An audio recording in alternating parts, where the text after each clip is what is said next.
this, man. It's been a while, been a while. Trying not to yell the screen so much.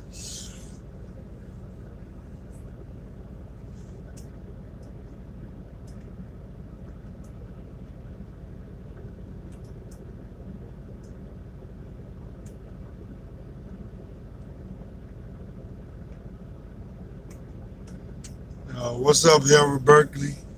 What's up with you? First person in the room I see. We got two people. Everybody give a thumbs up as soon as you you tune in. Let me get 2 thumbs up since I got 2 people on here. Can you guys hear me clearly? I want to make sure that my audio is clear because I know this truck is loud. We got 1 person loud. Alright, cool. We got 1 person. Let's see if we can get some more in here. I'm gonna wait a couple more seconds. If not, then I'm just gonna still do this video.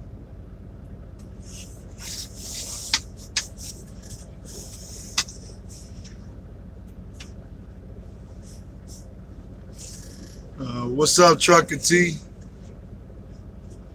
I'm out here, man. I'm doing good, doing okay. Just chilling at this rest area right now. I'm a little bit tired. I just did 598 miles today. I got like 70 more miles left on this trip that I'm on. The trip that I'm on now is like, it was like 2,400 miles.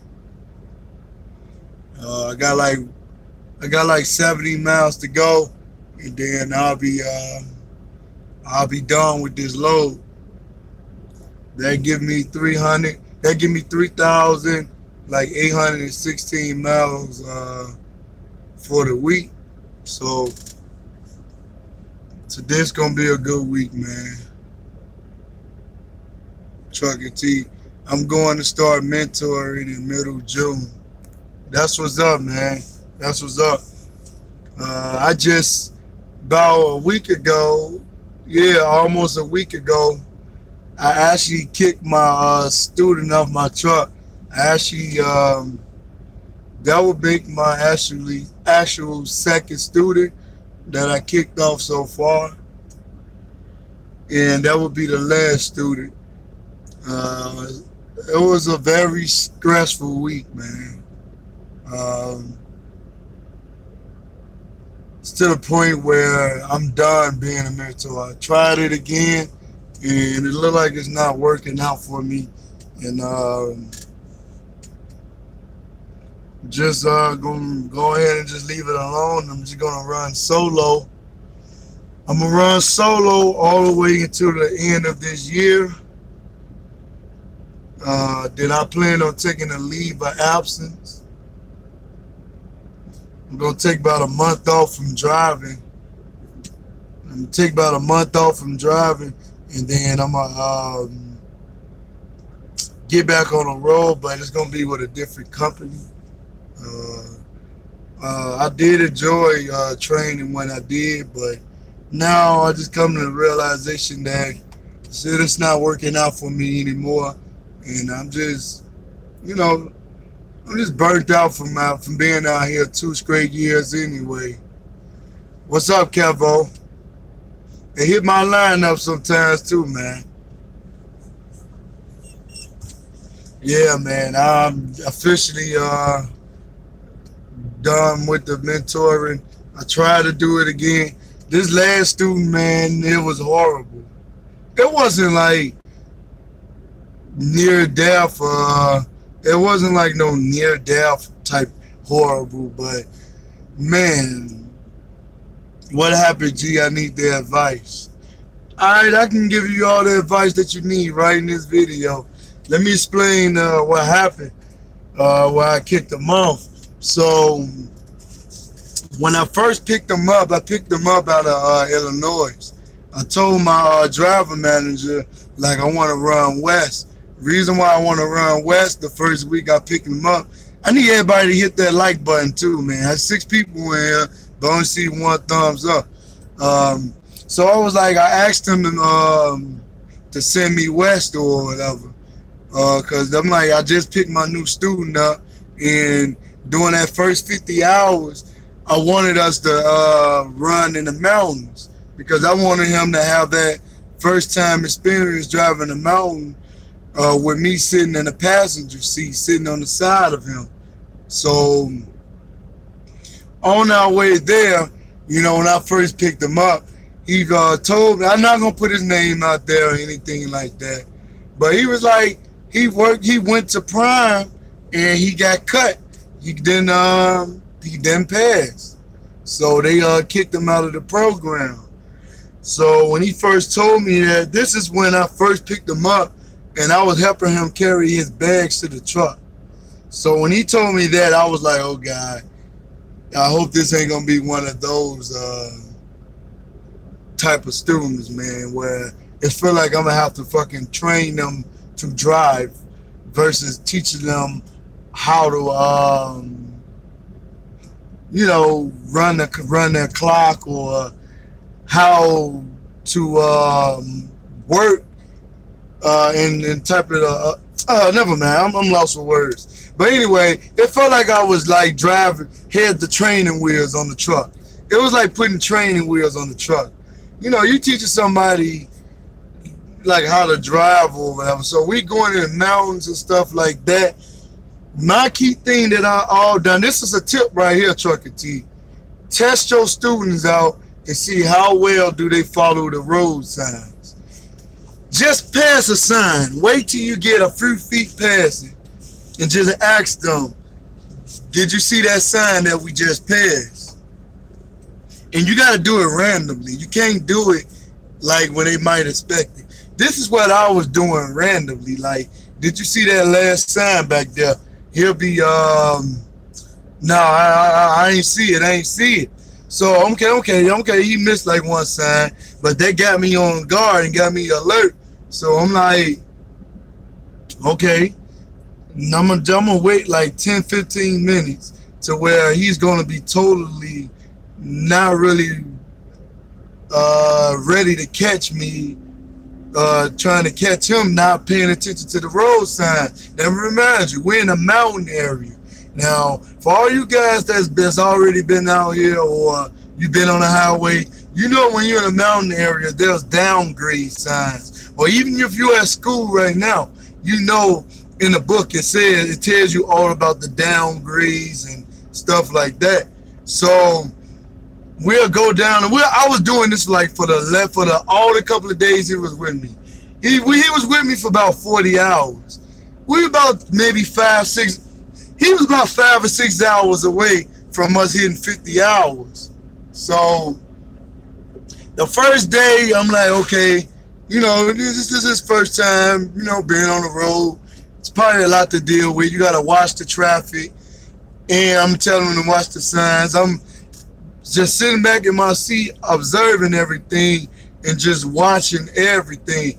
Every little thing that I'm noticing that he's doing wrong, I'm calling it out. That's another tip for you. Make sure you're doing that with your students. I'm calling it out as we drive down the road. And one thing I noticed, he wasn't looking in both of the mirrors, man. Now, this is the scary part. While he's driving, my biggest thing that he was having, him not paying attention to his right side enough. He would just look at his left side because that was most of the traffic, or looking ahead of him. But he wouldn't focus on his right side. So while we're driving and stuff like that, he's swerving and driving off the road. And he's driving off the road long enough to where he should have caught it. But he's not paying attention to that.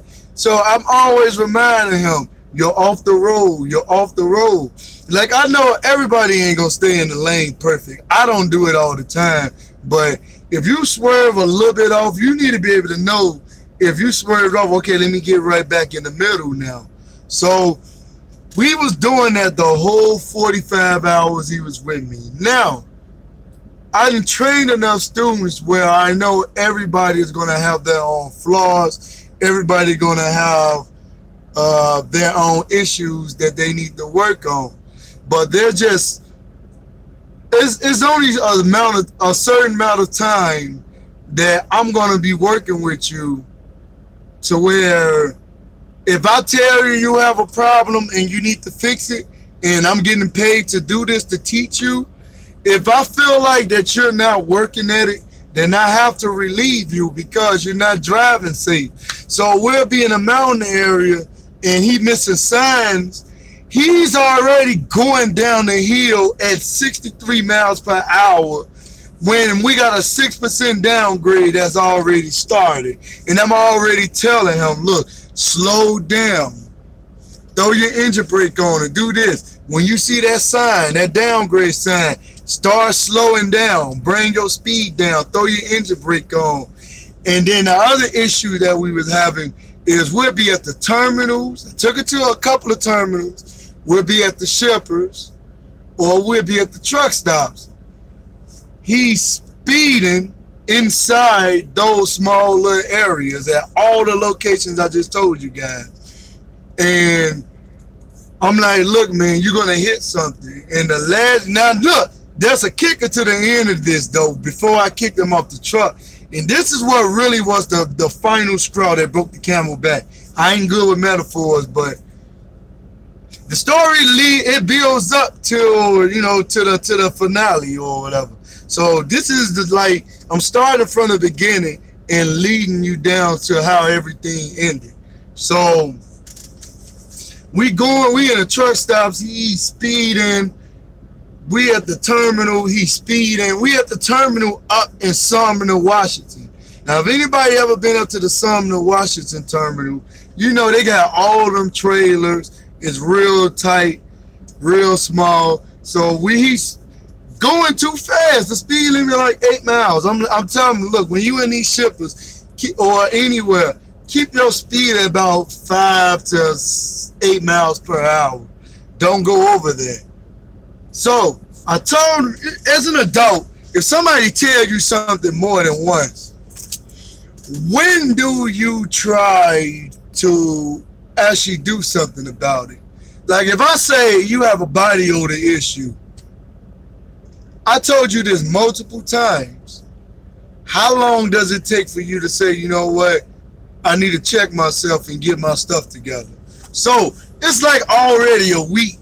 In the back of my mind, I'm like, man, I'm not gonna team with this guy and let this guy drive while I'm sleeping in the bed, because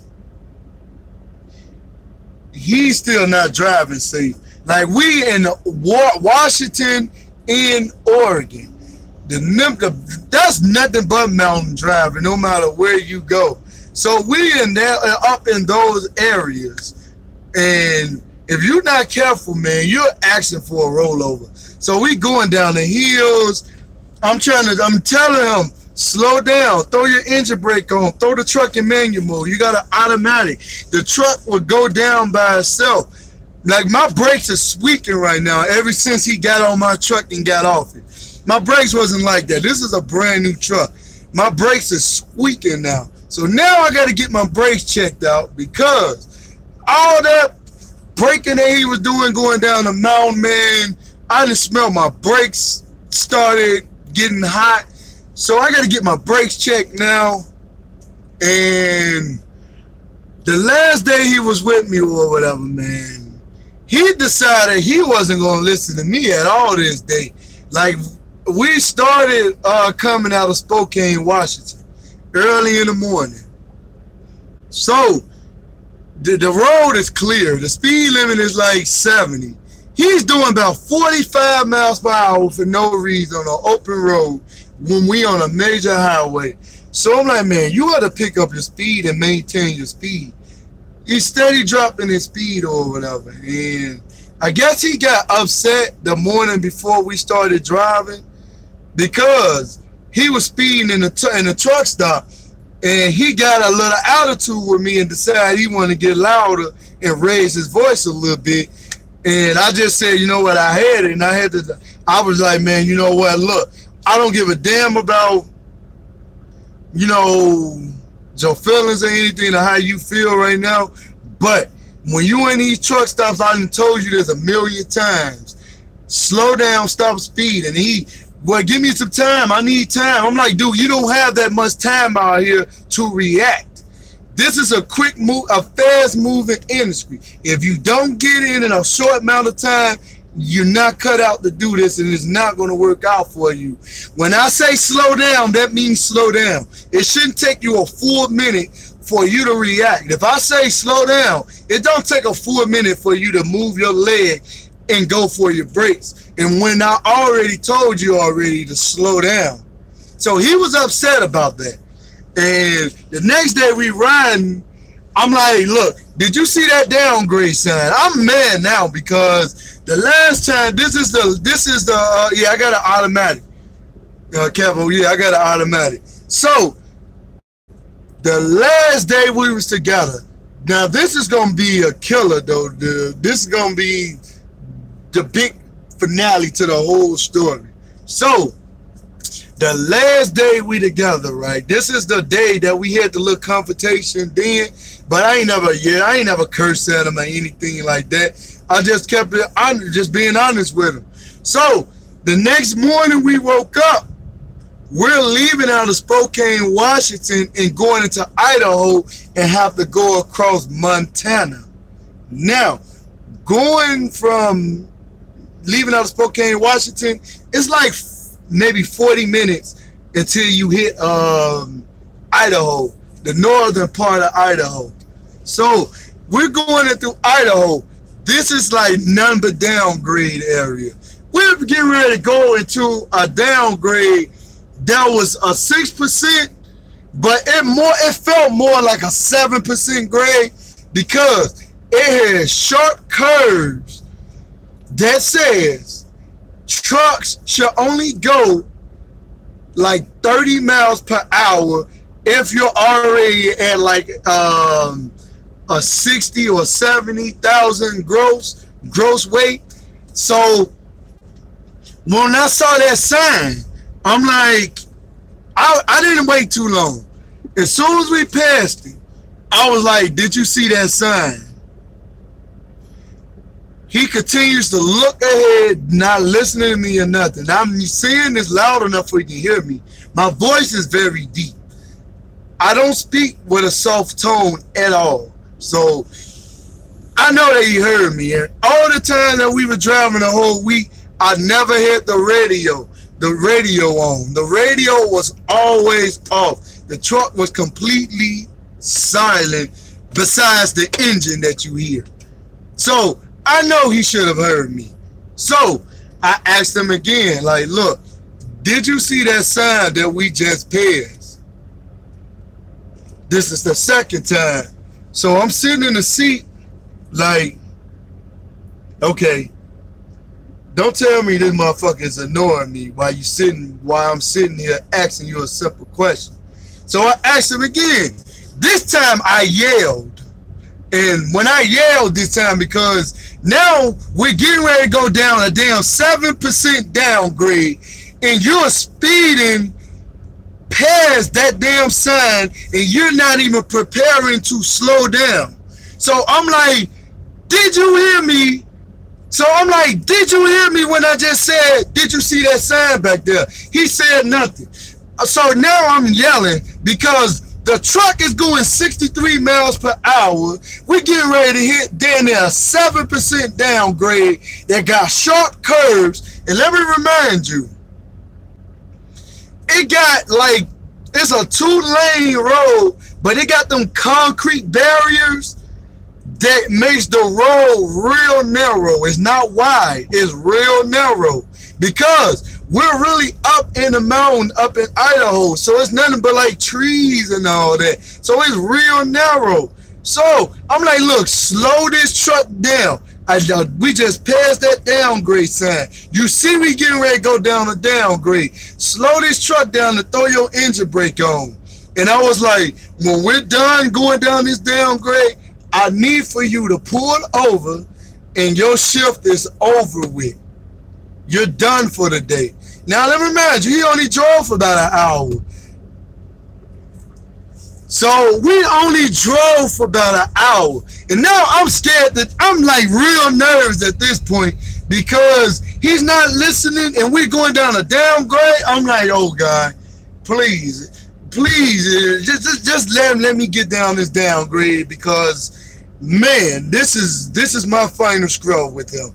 And when we pulled over, when we got down the downgrade, he was still driving for like another 15 miles. And I'm telling him, stop the truck. And we're already going about 60 miles. So there's nothing that I can really pretty much do. And look, this is no exaggerating. I ain't doing this for no clickbait or nothing. This is what actually happened. This is what actually happened. So we finished the downgrade. The downgrade was like 10 miles long. The downgrade was about 10 miles long, almost 7%. So you think I wasn't nervous? Hell yeah, I was nervous when we was going down that downgrade, because we was already starting to go down by the time he got into the proper gear to keep the truck at a good I would say a safe speed. So by the time we get down the grade, my head is hurting at this time. My head is just pounding. So by the time we get down the downgrade, he are still not listening to me. Talking about, well, I'm gonna pull over once we get in a safe area. I'm like, I wanted to say, Mother Alpha, don't you see that emergency pull over? Pull over now. So when he decide to pull over, give me your keys. So I gave him the keys. I wanted to drop him off right then and there, but we was nowhere near a terminal. And with Swift policy, I wasn't allowed to kick him off the truck just anywhere. Only way he will be able to get off the truck anywhere, he will have to do it voluntarily where he wants to get off on his own. So I had to drop him off at a nearest, safest location. Only way I would really have to kick him off in the middle of nowhere if I felt like my life is in danger. Now, this not the end of it. This is not the end of it. Now, this is within all this one morning. I'm going to continue and tell you the rest what happened after I took the key from him and he pulled over. So, I couldn't just drop him off anywhere. I took over and took his key from him. He had no key. So, when I got out the truck, he had to get out the truck. And when I got back on the truck, he got back on the truck. It was all on my schedule. So, excuse me, I just ate something. So, when we made it to a safe area for him to pull over, I had him pull over. I took his key from him. I got him out the seat. And I took over. I pulled into this Walmart in the nearest area. And this would make it worse. Neither one of us had phone signal. What's up, Robert Torres? Neither one of us had phone signal. So I couldn't even call nobody to tell them exactly what happened. So I drove for like another 20 minutes or whatever. In the back of my mind, I'm like, I'm going to drop this motherfucker off, like for real. Like, this is it. The final straw. I'm not doing it. So I pulled into this area where I had signal or whatever. Alright, I pulled into this area where I had signal or whatever, and I pulled into this Walmart. Now, I already knew I was going to stop at a Walmart because I wanted to buy me a microwave. So, we pulled into this Walmart. He gets on the phone with Swift. I couldn't call him first because I was driving. So, once his signal kicked in, he gets on the phone. Now, this is where it gets bad. He gets on the phone and he calls Swift, and whoever he was talking to, he gets on the phone and lies and tells them that his life is in danger, and then that I threatened him, and that he wants to get off my truck and he don't feel safe. Now, before y'all say write anything in the chat, think about this. If his life was in danger, I pulled over to a Walmart to a complete stop. It took him a total of about 15 to 20 minutes to get in contact with somebody from Swift while we're sitting in a Walmart parking lot. Now, common sense, if your life was really in danger, would you sit on the same truck with somebody where you can just get out of the truck and call 911? Think about it. How's your life is in danger if you're still sitting here and the truck is not moving? I'm not holding you hostage. I'm on the phone trying to make my phone calls. I'm trying to make my phone calls to the right people who I need to make my phone calls to or whatever. So I get on the phone with my manager and I call his supervisor, the driver development coordinator. I called his driver coordinator or whatever, and I told them exactly what happened. Now, nothing happened to me because they know that I've been here for I've been working for Swift close to 2 years now. They know my reputation, man. They know I'm a good driver. I trained multiple students before him. I didn't train almost, 4 or 5 students before him. So they know my rep. I've never been reported by any one of my students at all. So he gets on the phone and he, no, he wasn't a white guy. See, I didn't even want to throw the race in there. He wasn't a white guy. He was actually an African guy from Kenya. I wasn't going to even throw the race in there because that really wasn't even important. And I didn't even want to make this no type of, let's call out a race type of thing. I didn't want to go there. I didn't want to do that. That's why I didn't mention anything like that. Because I didn't want to, you know, I didn't want to, you know, ruin what I was trying to say or whatever. No, he wasn't no white guy or whatever. It wasn't even like that. No, he wasn't a white guy or whatever. But so I had to stay with him for 2 days because my manager was like, the only way you can get him off that truck right now if he leave on his own or you drop him off at a terminal. That's Swift policy.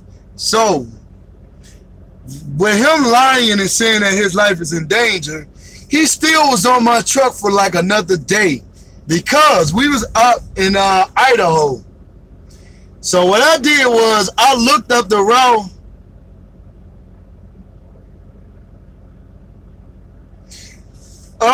Yeah, that's true, but I'm not gonna say Africans all of them is like that. He was just ignoring me because he was upset and he was in his feelings because I was telling him the truth the day before and letting him know what he was doing is wrong. And I guess he felt like he didn't want to listen to me because he was older than me or whatever. So I guess he felt like he know more than I know, but I'm the one who already been driving longer than he has. So, you know, I wasn't going to argue anything like that or whatever. So I had to drive with him for another day. I had to drive with him for another day until we reached Denver. I had to reroute my trip, but it didn't really take me out of my route. It didn't really take me out of my route. It just that I had to spend like an extra Longworth transportation. I think that's the dude off YouTube, if I'm not mistaken. I think I heard of him, Longworth. If I'm not mistaken, I think there's him parked on the side. But anyway, not to go off the story, but I had to go like 3 hours out of my route. I had to add like 3 extra hours to my trip to drop him off because I had to get him off my truck. And after that, because my blood pressure went right back up and I got it right back down. I know my blood pressure been up because I had a headache for like the last 2 days he was on my truck. And man, I really had to calm down because that was really a frustrating situation to deal with. So Trucker T, be prepared to deal with the good students and the bad students when you start mentoring, because every student you get is going to be different with each one that you decide, each one that you pick up. You might have I had a good thing going when I picked up my first 4 students. Well, I wouldn't say the first 4. The first student I picked up was horrible. I kicked him off of my truck. He was the second worst student. He was the second worst. The last student I kicked off, he was the first worst. Now, all of my students, all the other students, they was good. I have no problem with them. Y'all met Trucker Mike over there when I hit him on my channel. He was an excellent driver. We didn't finish training because, you know, I was dealing with the blood pressure issue and I couldn't pass my DOT physical, and I needed some run solo so I can have more sitting time to actually exercise and figure out how to get my blood pressure down. So I would have actually finished with him, and one of my students, he wanted to go home for Christmas break. So it was, yeah, Christmas break. He wanted to go home for Christmas, and my manager just said let him go, and I dropped him off at the terminal. And then the student before that, he actually upgraded. So I had some good students. I ain't gonna say I didn't, but with this experience, I am officially done. I'm not doing it anymore. I'm gonna continue running solo, and I haven't really like dropped any videos like this whole week, or did any vlogging or any filming, because I got some personal things that's going on, man, at home. So I've been kind of like really going through some things as far as what's going on at home, and it's really something real bad. I'm not gonna mention it on here because it's very personal. So that's why I really haven't been in the mood to really film any videos all of this week, man. But I'm gonna get back to doing the vlogs and stuff like that. I think you guys like the vlogs a little bit more anyway, so I'm gonna start doing my vlogging videos or whatever. This trip is that I'm on now was like 2,400 miles. And the last trip before that was like 1,200 miles. So I'm already crossing over to like 3,800 miles. So I am burnt out right now. I am very tired and I am hungry. I think I'm gonna do a truck tour for you guys and show you guys how I keep myself entertained and how I stay comfortable while I'm on the road. And I'm definitely gonna catch that the finals, the first game. I think it come on tomorrow.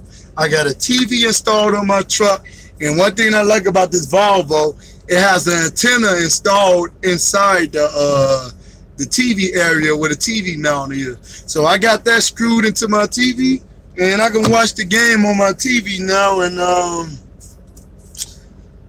yeah, man, I'm about to chill for the rest of the day. It's about 1:28 right now. I'm like an hour from where I need to deliver tomorrow. I don't have to deliver to like 7 in the morning and stuff like that. But I think I should do a quick video on a vegan meal or whatever. Yeah, man, our truck is still on. The vegan life, man, it is good though, man. You have a lot of energy when you get rid of all that processed meat. I think I'm gonna do a quick video. It's probably gonna be like a 3-minute video. I'm gonna make me a meal a day. I think I'm gonna make some asparagus with some vegan chicken strips, and I think I'm gonna post that up later. Matter of fact, I am gonna do that or whatever. I think I'm gonna post it on this channel and then my Truckers Health is Wealth channel, man. So it's been a crazy week for me. It's been a crazy work week for me. It's been a crazy week in my personal life. And no, my girlfriend not cheating on me. If anybody's speculating that, or if y'all put that in my comments, it's nothing like that. So my relationship is good at home. It's just a lot of personal things that I gotta take care of once I get off this road. And I got another big announcement. I plan on taking a vacation, just a week vacation, going to Cali. I'm trying to take my daughter to Disneyland for her birthday or whatever. And Trucker Storm, I just watched a video when you was talking about you thinking about giving up your lease or whatever, and you're just getting burnt out. Now I don't know about the leasing thing, man, but I feel you on that. You're getting tired. You get tired out here, and you feel like you burnt out. Now you've been out here longer than me. And it's only been about 2 years for me. And I feel exactly what you're saying, man. Some days, man, you just don't feel like moving at all. Like, you enjoy the job, but you just don't feel like moving at all. Like, you just want to take a week off and relax or whatever. What I plan on doing at the end of this year, I plan on rolling out all the way until, like, the week before Thanksgiving. And during that, that's going to be my last week of this year driving. I'm going to take off from the week before Thanksgiving all the way until the first week of 2019. So I will be returning right after New Year's. And I'm going to be at a different company. I'm saying this now because I don't care if Swift see this video down the line. I got my experience, so I don't really care. There ain't nothing they can do to me at this point. And if they try to slow down on my miles, then I might just leave early. So I really don't care. So I do plan on taking a month and a half off. I feel burnt out right now. I want to take this month and a half off now, but financially, it wouldn't make sense for me to do it. But I plan on doing it at the end of the year. And there's another thing I plan on doing next year. I plan on going on an op next year. I'm not going to say what time of the year, but next year, that's my next move, is going on an op or whatever. That's the next step that I want to take. So I know that's the way I'm thinking, Trucker Storm.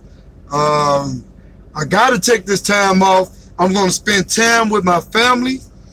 During that month and a half off, I'm going to take another vacation. It's going to be another trip to Cali. You know, I've been to Cali a million times, so this trip is not for me. This is a promise that I made for my daughter. I told her that once, before I started trucking, I was like, when on my way to school, I told her, look, I'm about to be gone for a while, but I want to make sure that it is well worth it. Our lifestyle is going to be better.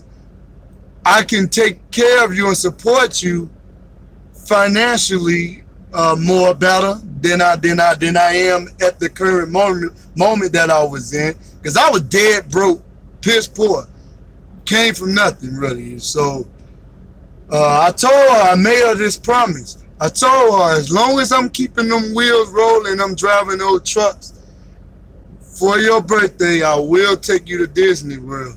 And I made that a promise. I told her it might not be the same year that I start, but within my second year of driving, I will take you to Disney World. And I made that a promise. And now I actually am in a position to actually do it.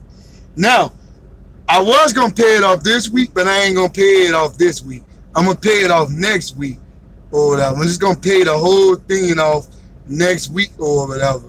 And then like the next following week, I'm going to just go get my money ready for the rental car. And the good thing about living in Vegas, I'm only like 5 hours from Disneyland in California. So I'm going to rent a car from Vegas, and we're going to drive, and we're going to rent a hotel for about 4 days. And I'm going to take my mini vacation in California, and I think I'm gonna shoot over to LA because Disneyland not that far from LA. Disneyland is in oh fuck, where is it again? Damn, I forgot the name of the city, but it's like 20 minutes from LA or whatever. So that's what I plan on doing. Because right now, I'm going to be honest with you. I'm burnt out, but the only thing that keeping me moving right now is knowing what I plan on doing for my future. So that's keeping me motivated to just keep grinding, keep grinding, keep grinding, and keep grinding. But by the end of this year, though, I will be taking that month and a half off, and I will be at a new company or whatever. And I'm going to leave on good terms. I'm not going to leave on bad terms. And I'm not leaving because Swift is a bad company or I feel like it's going downhill from right now. Honestly, I'm actually moving up with Swift or whatever. My pay grade is going up. My worth is going up because of my experience that I'm gaining. So with that being said, I've been looking into other companies where I can I have the experience. I can go to them right now and they're going to pay me more than what I'm making now. But I don't want to make that whole transition right now until a little bit after my daughter's birthday. And I don't want to make another transition into another company until I have some time to myself and take the time off that I need. I need that mini vacation. I need that time off to myself for me and my family and give my body a rest. And when I do get back on the road, from that point, it's all about stacking my money up and try to make my first down payment and try to get my own truck. I was going to do the leasing, but from listening to like some drivers that's leasing and then some of the other drivers that's owner operating, that's not, I won't say owner operating, but they're getting their trucks paying like monthly notes and stuff like that. I've been doing my own research, and I've just been coming up with the I pretty much made my decision. Like, I'm gonna hold out until I'm able to get my own truck and pay like a monthly note and stuff like that or whatever.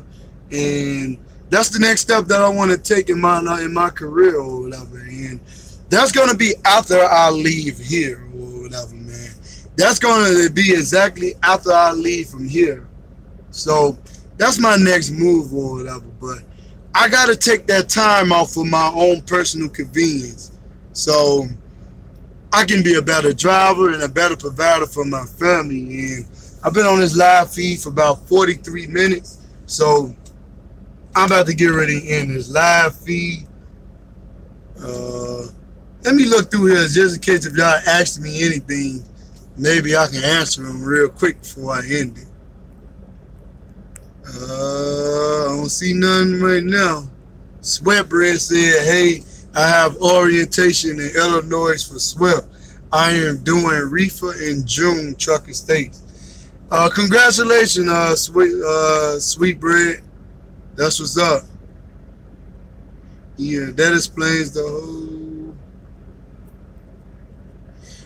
No, I don't like you guys had any questions. So thank you guys for tuning in. I'm about to get ready and play some NBA 2K18 and make some asparagus and some vegan chicken. I'm going to film that and I'm going to post it as soon as I get done eating it or whatever. So you guys get an idea how to make some quick asparagus. It ain't that hard. You can even bake it or saute it. But I think I'm going to go with the bake it, then I'm going to saute it the next time. So thank you guys for watching, for getting it tuned. It's been real. It's been great. It's been your boy Trucking States. Man, I'm out. Peace.